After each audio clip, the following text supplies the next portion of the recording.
According to livestats.com, Google has received over 360 billion searches so far and counting. Hey everyone, Luis Cota here, the SEO specialist. Today we're talking about what SEO is, who's it for, benefits of doing SEO, why you may want to consider getting into doing search engine optimization, and to decide if it's for you or not. So check it out. Okay, so let's talk about what search engine optimization is. In other words, what is SEO? According to Search Engine Land, SEO stands for increasing your visibility for your product or services inside search engines like Google, Yahoo, Bing, etc.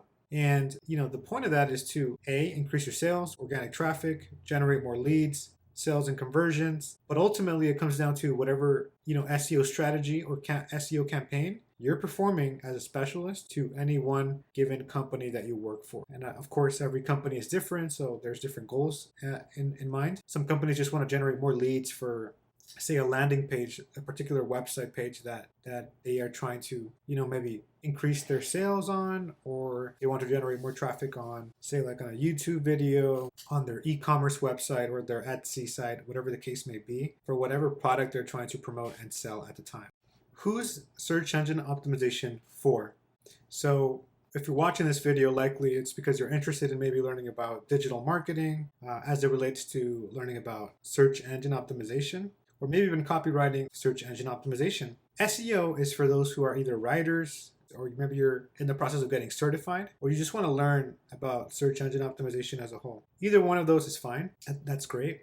That you want to that you're interested in learning about search engine optimization. What really comes down to, SEO is mainly for those who are willing to kind of put in the work and do intensive research, planning and development as it relates to, say, like keyword research, which is something that a lot of people know about. Keyword research entails using tools like SEMrush, Ahrefs, Mongols.com website, and a whole array of different tools. I've actually got one here called Keywords Everywhere, but I mainly use tools like Google Keyword Planner, SEMrush, and Ahrefs, and a couple of different tools as well.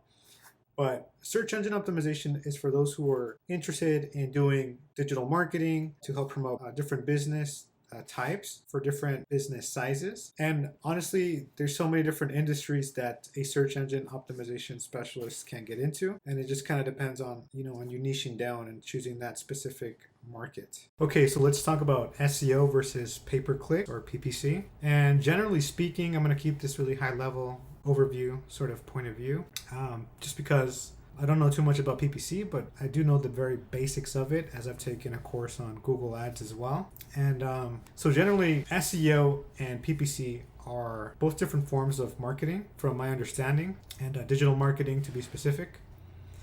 And they're both targeting users to increase your organic traffic, sales, leads, all that good stuff. But PPC, or a PPC campaign or an ad, just does it a lot quicker, and it's a lot more expensive because of that. A PPC ad campaign typically involves using Google Ads. You've probably seen a Google Ads appear when you're searching for something, a product or a service. You'll see the ads in the top, left corner, as indicated by the ads text on there. But for SEO, it's the complete opposite. You're reaching people through organic traffic, and typically this involves through ranking different articles, different services, products on the Google search engine, but showing on the first page of the Google search engine. So they have similar goals, but typically if you're looking for something that's more long-term, they say that SEO is typically cheaper anyways, long-term, because PPC, you have to pay up front, and you have to optimize your ads so that people actually click on them. There's a lot that goes on behind the scenes. There's PPC experts who optimize ad campaigns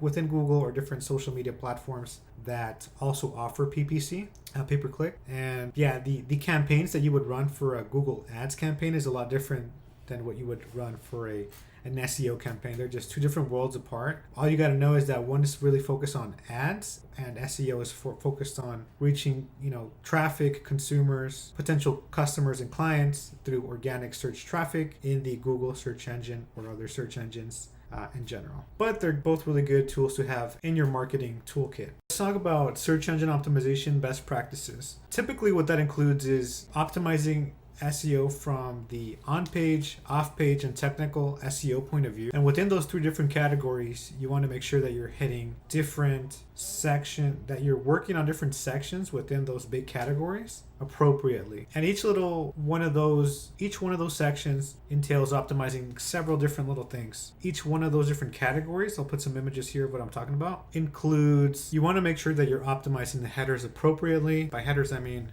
H1s, H2s, H3s, H4s, and H5s, etc. The list can go on. But H1 stands for placement, so header 1 position is at the top of the page. Arguably one of the most important things you can optimize for on-page SEO. Typically that's 70 characters or less. For the H2, this includes 60 characters or less. Generally speaking, the page titles, which is what you see on the Google search engine result pages, you want to make sure that you're keeping it within 50 to 60 characters. If you go over that, then it's not SEO best practice. Staying within those parameters, those ranges, are best practices. So that's basically what best practices are, but doing this at an applied level for the off-page SEO, technical SEO, and there's different categories that can be optimized within those parts of SEO. And so just keeping these things in mind will help you, obviously apply best practices for SEO. But if you're thinking about taking a course in SEO, they'll usually go over this anyways. So it's a lot of really basic stuff, what the best practices for SEO are, etc. But it's a lot of easy stuff to remember eventually once you get a lot of practice in. So if you'd like to learn more about search engine optimization, be sure to check out my next video, which is dropping next week. I'm going to try to include more short videos to give you guys some quicker to digest ideas in terms of the topics related to search engine optimization. Thank you for watching this far. I will see you in the next video.